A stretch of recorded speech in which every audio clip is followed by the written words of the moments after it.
আমরা যা ভাববো আমরা তাই পাবো। হ্যাঁ, একেবারে ঠিক শুনছেন আপনি। একটি কথা শুনেছেন কি, আপনি যেমন খাবেন, যেমন ভাববেন, যেমন চিন্তা করবেন, যেমন সঙ্গ করবেন, আপনিও তেমনই হতে থাকবেন। হ্যাঁ, আজ আমরা এমনই কিছু নিয়ে আলোচনা করব। আসলে আমরা যা ভাববো আমরা তাই পাবো। কথাটা শুনে অবাক মনে হলেও এটি কিন্তু সত্য। এবার অনেকে আমায় মনে মনে বলতে পারেন, মাথাটা বোধহয় গেছে। তবে ভিডিওটি পাল্টে দেওয়ার আগে একবার মনে মনে ভেবে দেখুন তো, আপনি সারাদিন কি ভাবেন? আপনি হয়তো ভাবেন দেনাটা যে কবে শোধ হবে।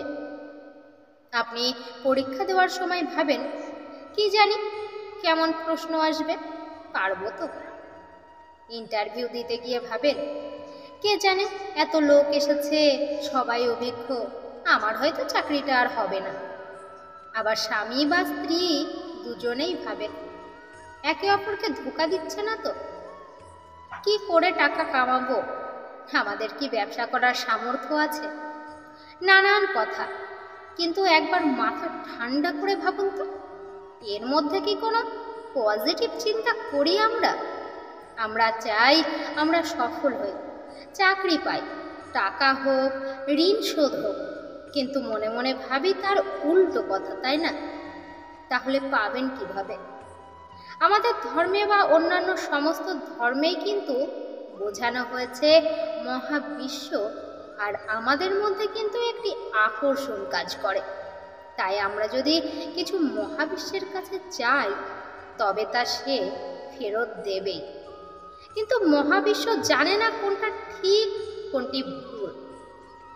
তাই আপনাকে নিজের ভাবনার উপর কন্ট্রোল করতে হবে। সবসময় পজিটিভ ভাবনা মনে আনতে হবে। আপনি সবসময় ভাবুন আপনি আপনার কাছে সফল। সর্বদা নিজের পজিটিভ ভাবনাকে কল্পনা করুন। মহাবিশ্বের কাছে আপনার সাফল্য কল্পনা করুন। ধন্যবাদ দিতে থাকুন। নেগেটিভ চিন্তা ভাবনাকে আপনার মন থেকে দূরে সরিয়ে দিন।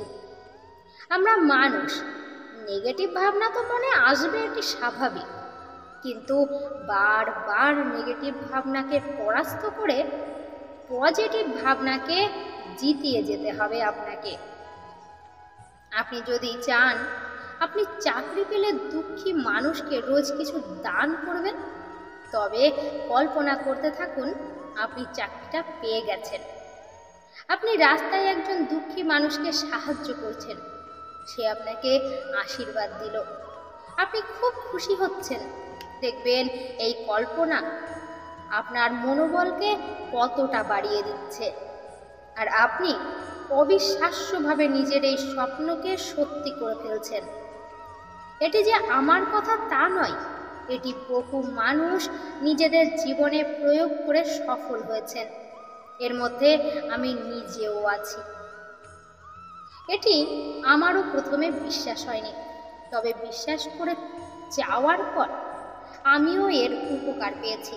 তবেই আমি আপনাদের এতটা জোরের সাথে বলতে পারছি আপনারা এটিও করতে পারেন একবার।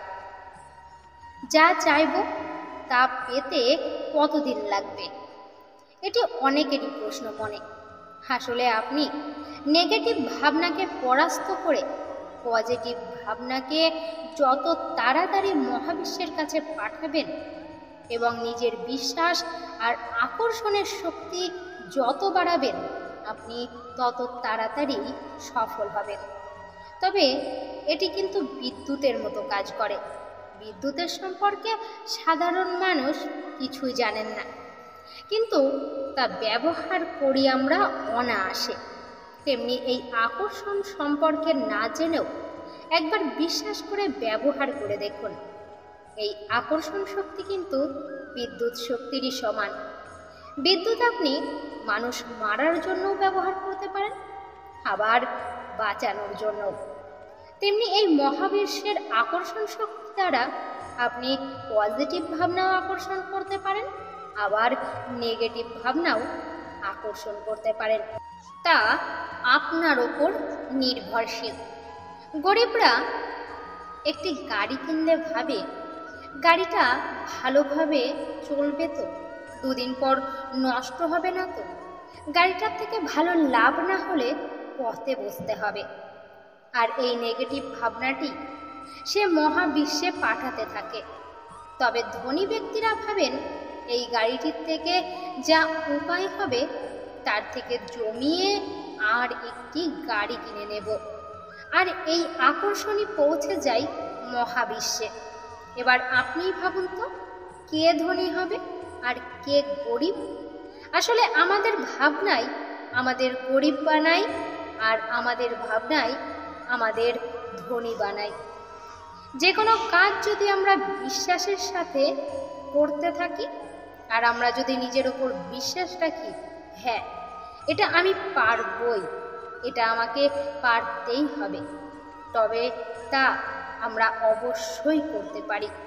সনাতন ধর্মে এই জন্যই একটি কথা বলা আছে, বিশ্বাসে মেলায় বস্তু, তর্কে বহুদূর।